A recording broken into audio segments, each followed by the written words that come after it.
All right, we're all mountain opsed up now. We're feeling much better. Coffee is starting to take its place. I'm shaking from drinking so much mountain I'm ops. going to pre-workout shits here in about 15, 20 minutes tops. Pre-workout, tobacco, nicotine. We are ready to do this podcast. All right, week 4 in the books. Welcome back, everybody, to the Blood Money Podcast. Got the same old guests. We have Dylan here, who is Jay's client. Long-time listener, first-time caller, Yeah, so Dylan and Jay are going to tell their story, and then Jay wants to enjoy a Sunday off, and Dylan has to head back home after his epic week here in Montana. Yeah, very good week.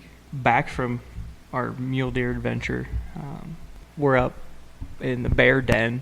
So the place they went is a spot where they drop problem bears and things like that. So they seen a bear with an ear tag in. Oh, that's a tip, is buy a bear tag. There's a lot of bears out here. Yeah, if you're not sure, I would buy one. He was a cool bear, all black, had a red earpiece in. Mm-hmm. So Trouble. Yeah, he's Trouble. Yeah, Trouble bear for sure. Well, Trouble's just lucky I didn't buy a tag because he was well within range. Yeah, we could have killed him very easily. They killed their bull. So we'll go in, and I want to hear it from your point of view first. We start our hike off, and I've been hearing about how rough the country is, and we're kind of just following this trail, and I thought, this ain't bad at all. And we get to a couple glassing points, and immediately have a bull that is just ripping off bugles, and you can kind of hear him across the canyon, like chasing cows back and forth. And Jay, he glasses and spots. I don't know if you said it was a couple cows. Yeah, a couple cows running through, getting pushed by a bull. And so I'm trying to find them, and it really surprised me once I finally spotted an elk how little she was in my binoculars because it was so far across this canyon. And immediately, like, you feel a firelight, and he's talking about we're going to get to the top of this mountain, we're going to run around the top and get up above them and wait for the thermals to switch. And so we just continue up the trail till the trail basically ended with all this downfall. And he's like, all right, so we're going to cut the side of this hill and gain elevation, and when we get up on top, then we'll be able to fly. Yeah, the elk kind of seemed to be pushing over towards the saddle, so we got around. Yeah. Heard him bugle, and it sounds like he was coming up to our left, which our wind happened to be just cruising that way. So left. we hustled up, ran back around, and kind of got our wind right and did a calling setup. And you heard him come in. Yeah, he's. I could hear him glunking, and I don't know if it was just limbs popping him back and forth or if he started raking a tree, but you could really hear like limbs snapping. And I thought, man, he is just right below me. I heard a cow very close to us. Told you to kind of get down there, as quietly as you can, and I just started running back up the hill, cow calling, cow calling, cow calling. He immediately bugled back. Yep. I think I cut him off. He did it again. I cut him off, and he let out a very gnarly challenge bugle. Yep. And he was running. He ran in. He was running, and then he let out another bugle just probably 70 yards. Then as you're raking the tree up there. So I started kind of going up and around the hill and then back down to the left to try to draw him across in front of Dylan. And he challenge bugled, and I tripped and made a ton of noise, and I just went with it. I was thrashing around, grabbing sticks, breaking them off, rolling on my back and bugling.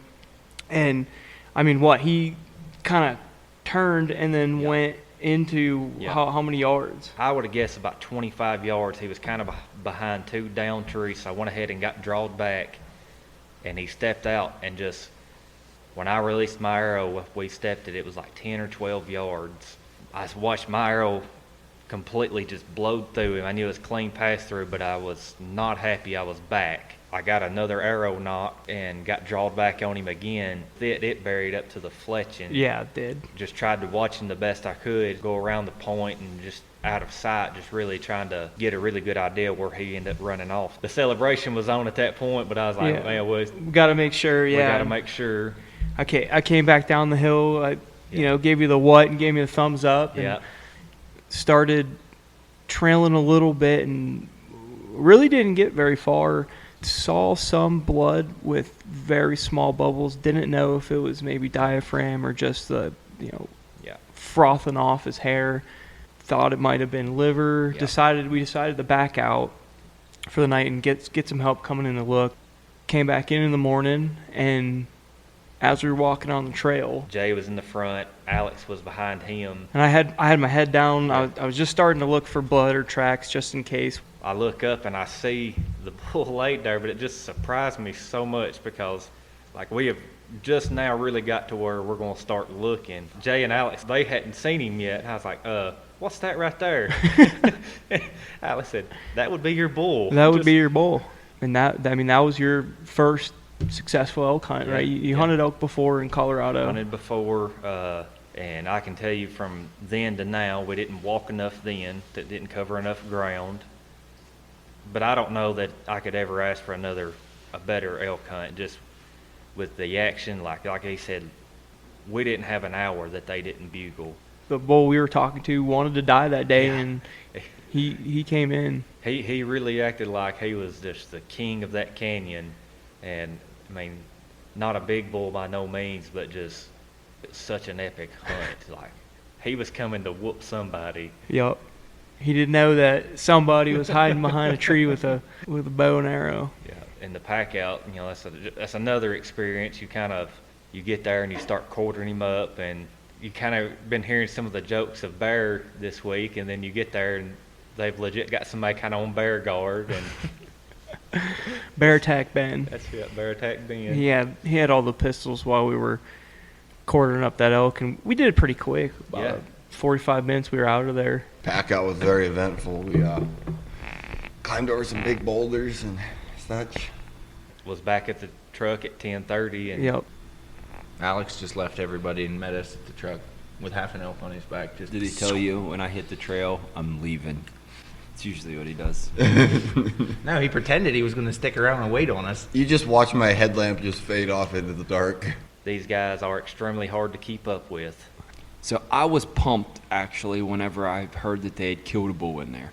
That was the very beginning of the week. So that's a touchy subject right there, buddy. That's okay. You worked through it. So it's very hard. I am struggling to go from a guide to an outfitter. I have all these hunting spots that I've acquired from other guides I found myself.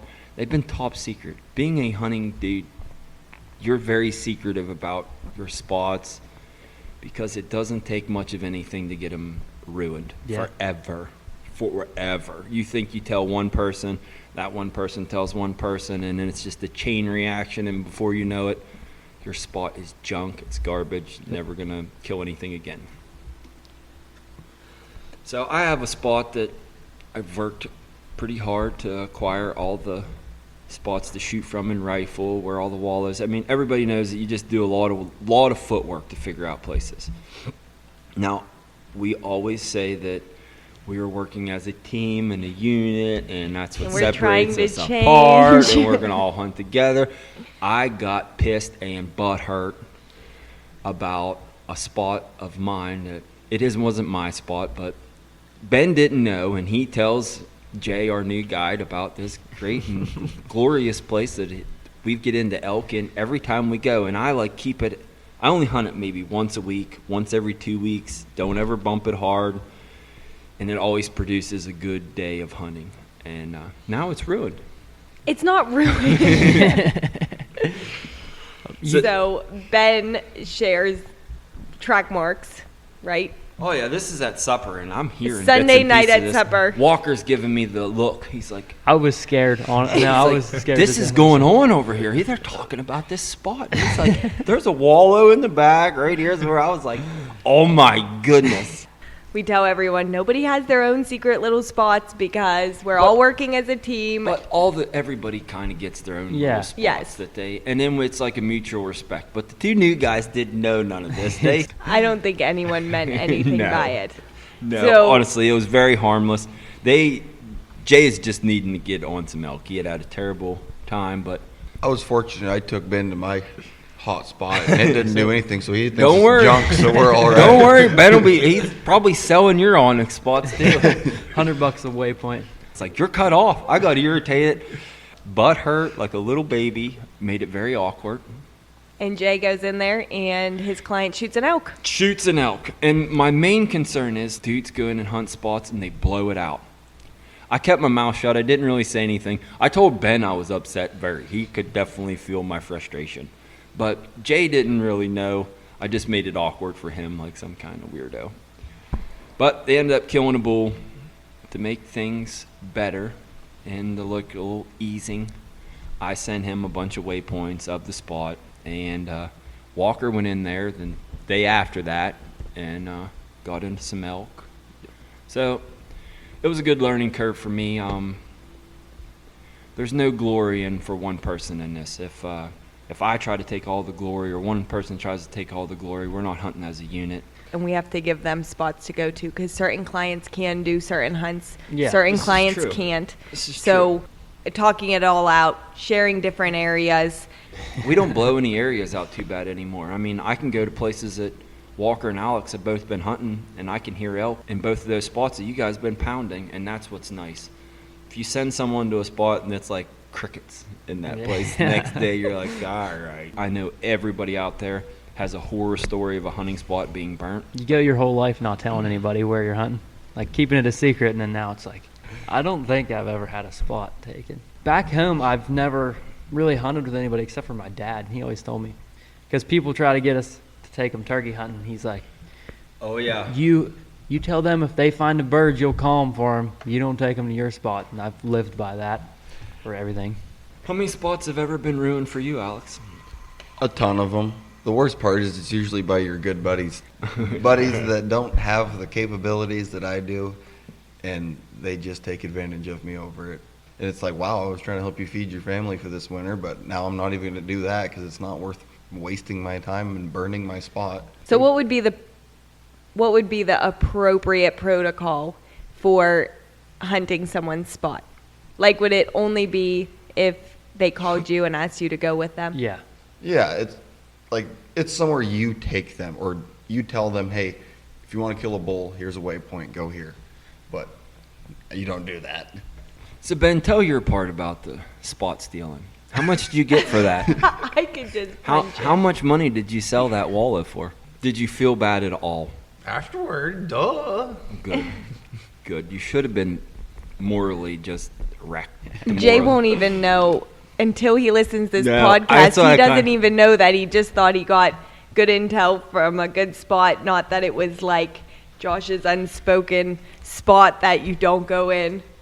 I can see Ben get awkward every time I say something about it. Now it's fun. Luck hasn't been on our side, so we've been trying everything. Change our karma. Yeah. I picked up 2 balloons yesterday. Did you find a shed with those? No find sheds. you find a blue balloon, you find sheds usually. No sheds. I wasn't looking, and I wouldn't have packed a shed if it would have been 150 inches on one That's side. all right. You send me a waypoint, I'll go get it. We're going to need counseling if I don't kill that big bull in my secret spot this week because I'm going to be on suicide watch. That's all right. Yeah, we're all turning into like whitetail hunters. We're naming these bulls. Yeah, we got Buttermilk Express named one. Kong, Ridge Reaper. Wheelie. Yeah, it's pathetic. I mean, the bulls are winning big time. The mountain's kicking to our butt. You can't cheat the mountain, Pilgrim. That's right. Walker, you can go ahead and tell your story of the hunting week. I tried to kill the bull that I've been trying to kill since the first week, and it didn't happen. Snuck around me once again. I've only heard him bugle one time. Only ever got him to bugle once. Got into a screaming match with the bull and had him at 50 yards, but it was too thick, way too thick. And then that was it. Run up on the mountain. We could see him. We're going to camp on this bull. Yes. I packed 15 pounds of water. And then we got about halfway, seen a grouse, and he draws his bow back, and then there's this pop. And the string, the drop rest string, broke in half. Exactly. So you're how far in before the guy's bow breaks? I think we were like 5. And then, Miles? Yeah, 4 maybe. 4 or 5, something like that. We sat down, ate lunch, and started hiking out. And then, of course, the bull starts bugling. But we have another guy. His bow's fine. But that didn't work out. Yeah, so 2-on-1s in archery hunting. We were just talking how we like to hunt a 2-on-1 in archery hunting because of the setups. They're so much easier. You can, instead of having one guy that is the main shooter that you're trying to call the elk through, you can take the second guy and throw him in your downwind wash and cover your backside. Yep. It just makes it nice. A single guy is hard because the caller always gets the elk to come in the back. Yeah. And the guy that they're trying to shoot doesn't always get to see him. So two of them work great in that setup. If you have two guys too, and you have a bull that's screaming, he's pinpointed, you can call it the triangle of death. You can set them both up, so then you've got twice the lanes down there to pull him through.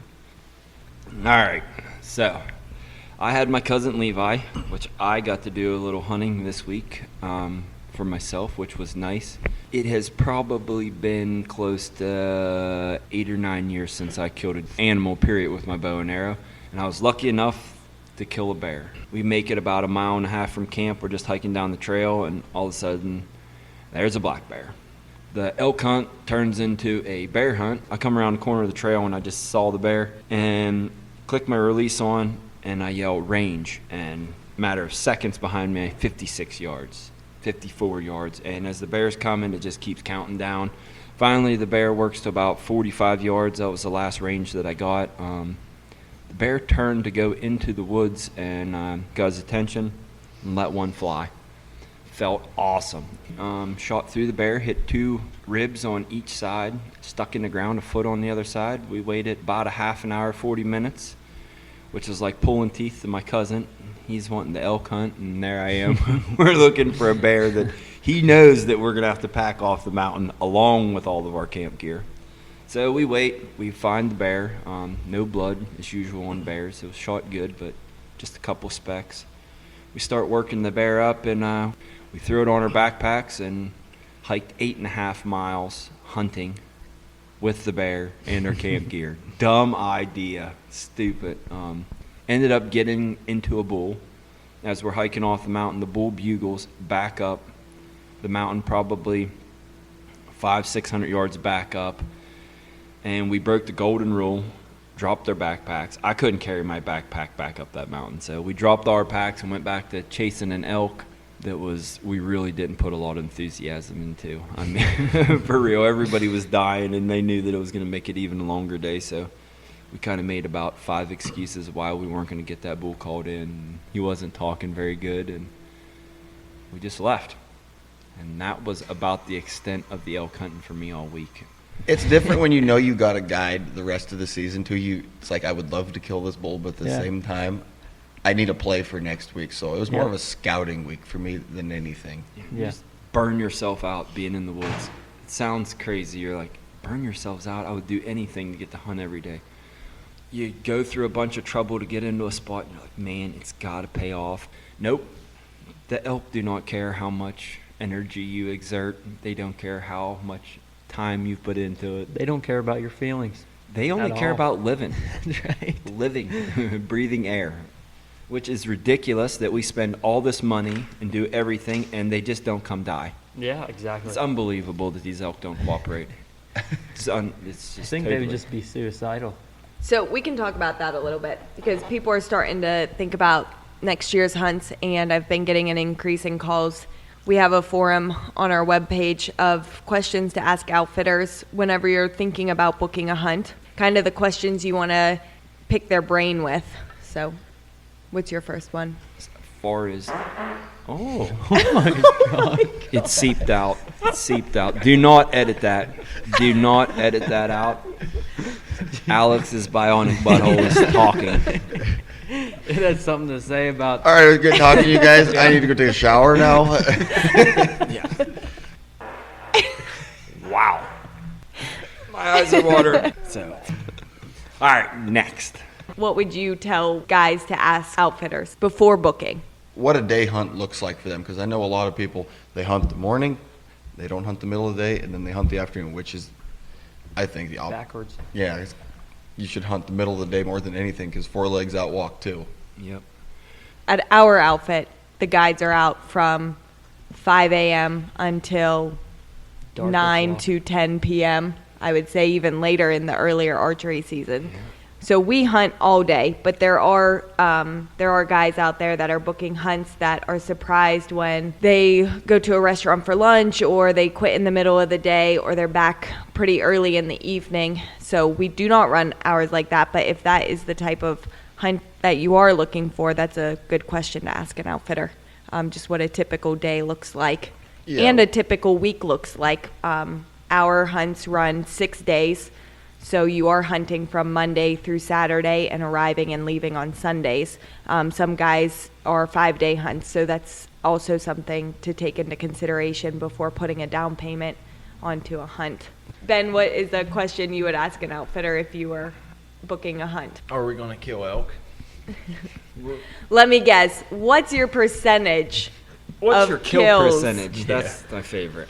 So an outfitter at a show gave me a tip on the kill percentage and the honest opportunity percentage, and he told me that if people ask you what your percentage is, you take into consideration every tag that they have for each animal and every opportunity they have for each animal that entire season, and then come up with the percentage. So he was adding in turkeys and grouse and bears and deer, whitetail, mule deer, and elk, and then taking the percentage of all of those animals, and that's how he got about an 80% honest opportunity rating. He technically wasn't lying, and he thought that that was a good tip to give us. Grouse hunting has been 100%. Yes, and spring bear was 100%. Yeah. So consistently we're at about 50%, give or take a couple percentages. I think that this year is a little bit higher as of right now for archery. I'm going to put the statistics out there. I think everybody just about had opportunity every week under 40. Yeah. What I take as an honest opportunity is 30 yards or less in archery season with a decent shooting lane. That outfitter had thought he gave us a hot tip on that, but I just chalked it up as total lies, and I was not going to do that. I don't see how you can put a percentage on elk. It's the most unpredictable hunt. I'm just going to be blunt. If you're basing the success of your hunt off of killing animals, you're not going to have fun. It's like the Christmas spirit. When you quit believing in Santa Claus, Christmas is not as fun. Yeah. If you quit believing in the hunting atmosphere, the camaraderie, the whole deal of hunting, and you're only worried about killing the animal, it's not going to be very fun. You're looking for a lot of miserable hunting trips. I always nerd out on their social medias and read all the reviews, and then I'll get real FBI agent-like. I'll start looking into their past clients' accounts. But if you check anything on social media, everyone says don't come to Northwest Montana. The wolves killed everything, and there's no elk left to hunt. I see it every single day. So you guys are saying there's elk out there?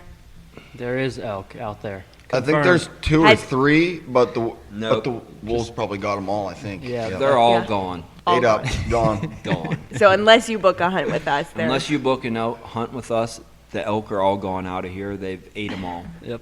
No need to DIY out here. Every client that I've had that said they wanted to do a DIY, they're like, wow, I definitely see why you want a guided hunt out here. Yeah. Like, there's so much I don't know that I'd have never had any success. Yeah, and we always tell our theories, and it's very land specific. Like, our theories might not work in New Mexico. Our theories will not work in open ground in Colorado. They work specific for this heavily timbered, nasty, thick area. That's The best thing you can do is take different theories from different people and add it to your arsenal and try it and see what works for Yep. you. yeah. Because even every mountain is different. Like, the elk where I'm hunting might be a little bit different than where you're hunting. Yep. What is a question you would ask outfitters before you book a hunt? Well, I don't know, actually. I actually don't know what I would ask them. What kind of calls do you use? Do you guys use Phelps? Do you use power bugles? I've heard those are pretty good. Yeah. We're hard on the power bugles here. And who's Hard on them. We're terrible. Hard on them. There's some dude out there that's probably an elk killing machine, and he's staring at his power bugle right now and be like, I'll out hunt those dudes any day of the week. He probably will too. You know, it's highly possible. My biggest thing, if I was going to ask an outfits question, I don't even want to talk to them because dudes are great at BSing. I want to talk to a guide. Yeah, That's I what we just want a personally- picture. I want a picture of all their guides. If I show up and I can hunt harder than the guides, I'm going to be very dissatisfied. Very, very, very. I want the young guy in the flat bill Sitka hat. That's who I want to go Exactly. with. That's right. Alex, what's one thing that a guide should be doing on a hunt? Looking out the window of his truck wherever he's driving for tracks coming down trails and stuff like that. That was a good one. If you have a guide and he's not looking in every mud puddle and every place where an animal leaves a track, he's not a very good guide. Because that is number one thing that you should be checking out. Walker, what's something a guide should be doing What's at all one thing times? that you do that sets you apart as a guide? Calling bulls. Walker is the best at calling bulls. I saw that coming. I don't know. Just think of it, if you showed up in an outfit and they paired you up with a guide, what is one thing you would be like, yes, I'm happy they paired me with that guy, or, Have a Phelps oh, bugle tube, not a power bugle. We hate them things, don't we? We're just so negative today. Shoot. What's Obviously, his- watching the wind, that would be the first thing. So, okay, that's a great one. So Levi, my cousin, just got back from Africa. And he told me that his one guide was literally an idiot. The guy would tell him, oh, you got to watch the wind, you got to watch this and that. And he would tell Levi all the right things, But wouldn't do it. but wouldn't do it. And they kept blowing out everything because of the wind. And he's telling, oh, we got to work the wind, we got to work the wind. And Levi had a wind checker. And he checks the wind, and the wind's totally wrong the whole entire time what this guy's telling him. So they kind of talked a little bit, and they got the good guide back, and then they went to killing some animals. Good. He told me that those African bush dudes are, like, honestly savvy as all get out on tracking animals. And they know elephant trails where every elephant trail goes throughout the whole woods. He said that's what their whole, like, learning the landscape. They don't learn water and drainages like we do. They learn elephant trails. Gotcha. That's wild. That is cool. That is cool. That is super cool. I think the first thing I'd look at on my guide is what's his bino harness look like. 'Cause that tells you pretty Blood, much how hard a guy hunts is Yeah. when his bino harness is Or his looking a little boots. rough. I just got a new one, so don't target me on New that. boot goofing. Yeah, I got new boots and a new bino harness. I wore the tread off the bottom of them. Yeah. For me, if I am the client and we come across fresh bull pee and my guide isn't rubbing it all over them, then I don't want them. Clients always ask me, I go to beds where elk have bedded in little spots, and they see me kicking the dirt around. And I kick the dirt around, and then I move on. And I get to another bed, and I kick the dirt around and move on. And finally, they're like, what in the heck are you doing? So what happens is the ground will dry out, and the top layer of dirt will lose all its moisture. If you kick the ground around in them beds, you'll uncover some moist dirt, and that's the pee down there. And you can grab a whole handful of that, and you can tell whether you're dealing with a bull that's rutting, a bull that's just there, or cows. I mean, you can tell a difference instantly when you smell it. And it smells so dang good. Battle, man. You got to get ready for that battle. But my thing is I touch all that, and then I'm smelling elk the rest of the day, Yeah, which I is know. kind of nice. I mean, I'm pumped up. I'm like, I smell bull. Here it's Look at your fingers. you just took a dip of snuff and you had bull pee on it from the which is nice. Sometimes you give yourself some fake scenarios to keep your positivity up. Mental game. I'll tell you another thing I like to look at when I'm like looking at other outfits and seeing what kind of savviness they might have. I like to look at their pictures where they're working up animals on the ground. Yeah. See how they do it. Yep. You cannot hide how much knowledge you have about dead animals until you get out your knife and you start working an animal up on the ground. When dudes are like fumble effing around everywhere and they don't know where to start, they don't know what to cut, they're just they keep going through their stuff. I mean, when a guy gets to a kill site and he just goes to work on it and every step is prepped out because he's did it 100 times, you know that those guys kill a lot of animals. You cannot hide that. Yeah. Cannot hide it. Sam was, when I was working that bull up, was like, you've seen a few dead bulls, haven't you? Yep. That's my favorite part is when clients, when they recognize that you've been around a lot of dead animals when you're working it up on the ground. That's one part of your mountain craft that you have. That's just, you can't learn it by Yeah. Not anything taught. else. It is, you can't study it on Facebook, Me you can't either. social YouTube. You can YouTube all you want about how to work an elk up on the ground, but once it's actually laying there and it's in an awkward position and you start going through scenarios that, well, last time whenever one was in a stump hole like this, we did this, that. That's how you guys know when they're got their craft together. When we were working up Keith's cow, me and you hadn't really hunted together much, and the quarter would come off, and it was like already in a bag before it was even separated. You're like, you've run a few game bags, haven't you? I mean, that's I knew instantly that you've been around a lot of dead animals. My cousin Levi and I have skun a lot of bears together. It was like poetry in motion. The only thing, poetry. We were poetrying them down. But the only thing I was struggling with, I was a little out of practice. Bears cutting their joints off at the paws and that. I struggled on the first one. I didn't look like I knew what I was doing, but the rest of the three, I got them good. So before we close out, is there any other red flags that clients should be looking for when choosing an outfitter or a guide? You want a guide that's not just going through the motions of an elk hunt. Any guide that doesn't care that they didn't get on animals or didn't get their client an animal, that they're not a guide. Yeah. Honestly, I get sick to my stomach. About Thursday, I started getting sick. Like, man. Everybody starts getting grumpy. You can tell when guys aren't getting on animals. I mean, It's elk hunting at the end of the day. yeah, that's what my dad and I, we text back and forth on inReach and stuff all day, and he's like, just slow down, calm down. You're not hunting in a fence. You can't promise the world and give it every time. It's just not physically possible. If you're trying your hardest and you're working to the start to the end of the day, you can't do any more than what you are. It's just, you can't make it happen with elk and deer hunting. No. But we can be honest in booking, completely transparent in what to expect and what not to expect. One of the main reasons we started this podcast was to help people out there looking for hunts to ask the correct questions and to kind of scope out a good outfitter versus a bad outfitter, to pick up on different lies that they tell. See through the And bullshit.